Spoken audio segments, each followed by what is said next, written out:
দেখো আজকে আমি অ্যাক্টিভ থেকে প্যাসিভ ভয়েস চেঞ্জ তোমাদের সাথে আলোচনা করব। অ্যাক্টিভ ভয়েসে সবসময় সাবজেক্ট দিয়ে শুরু হয় আর প্যাসিভ ভয়েস সবসময় অবজেক্ট দিয়ে। জন্য এইগুলো তোমরা অনেকেই জানো, তাও একটুখানি বলে দিচ্ছি যে সাবজেক্ট আই যেখানে সাবজেক্ট সেখানে অবজেক্টে গেলে সেটা মি হবে, এইগুলো কিন্তু আমাদের জেনে রাখতেই হবে। উই যেখানে সাবজেক্ট সেটা অবজেক্টে গিয়ে হয়ে যায় আস, ইউটা কোনো চেঞ্জ হয় না, সেটা ইউই থাকে। হিটা হয়ে যায় হিম, শিটা হয়ে যায় হার, দেটা হয়ে যায় দেম। তো যেটা তোমাদেরকে বলছিলাম সেটাই লিখে রেখেছি যে অ্যাক্টিভের ভয়েসে শুরুটা সাবজেক্ট দিয়ে, প্যাসিভ ভয়েসে শুরুটা অবজেক্ট দিয়ে। এটা একটা এক্সাম্পল তোমাদের দিই, তাহলে ব্যাপারটা পুরোপুরি তোমাদের ক্লিয়ার হয়ে যাবে। দেখো এখানে যদি লেখা থাক যে রাম রাইটস এ লেটার,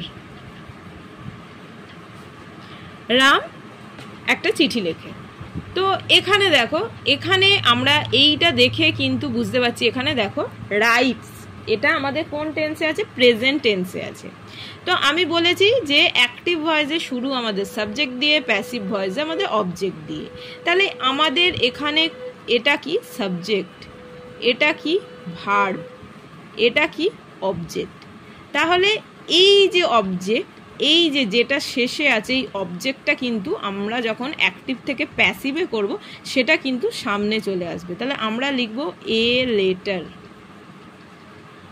এবার এটা আমাদের প্রেজেন্ট টেন্সে আছে, এইটা দেখে আমরা কিন্তু এখানে ভার্বটা বসাবো।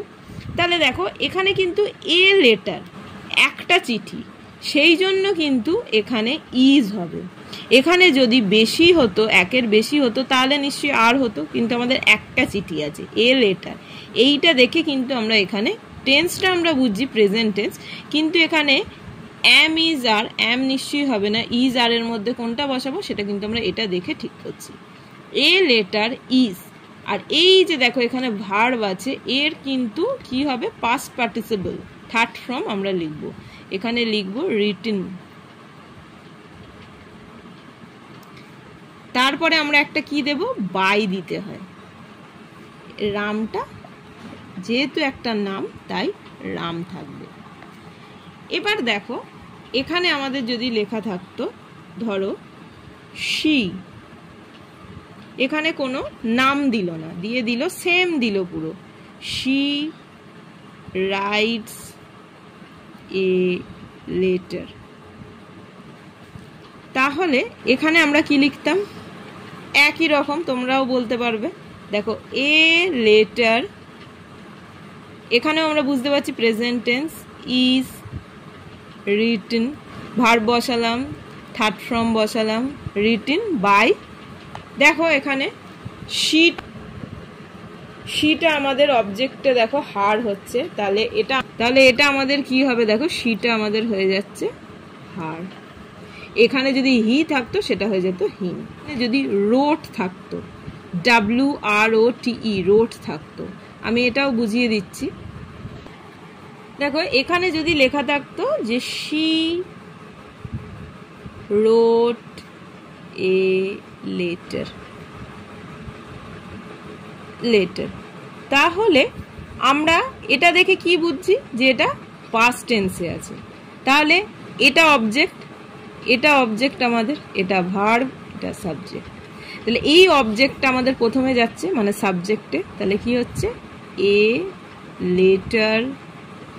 এখানে কিন্তু যেহেতু পাস্ট টেন্স তাহলে আমরা কি লিখব? ওয়াজ, একটাই চিঠি, ওয়ার হবে না, তাই ওয়াজ হলো।